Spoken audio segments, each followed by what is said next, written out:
What is multi-ethnic literature and why is it a separate class?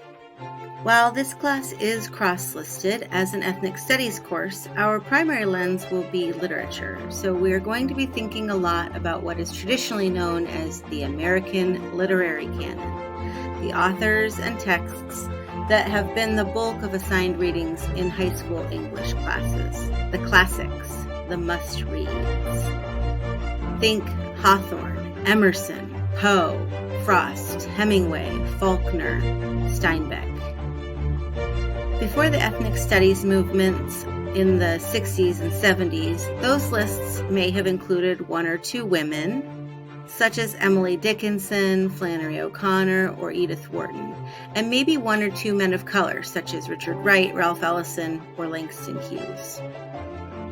With the rise of ethnic studies and all of its subsets, African, Asian, Native, and Hispanic American studies, came an effort to decolonize the canon, which brought in such writers as Zora Neale Hurston, James Baldwin, Toni Morrison, and Maxine Hong Kingston, N. Scott Momaday, and Louise Erdrich.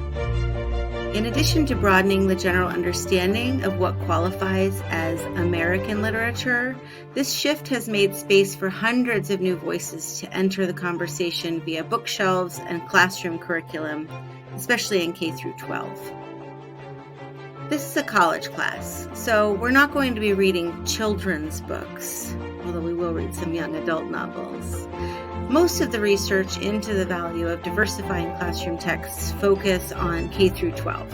As you will see in the article for this assignment, most educators and researchers agree that it's a no-brainer to be as inclusive as possible when selecting stories for elementary school students.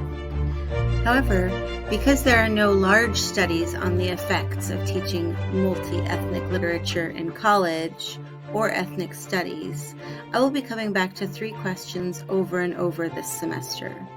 What is the value of multi-ethnic literature in college? Why do we have a separate class for these writers? And should we?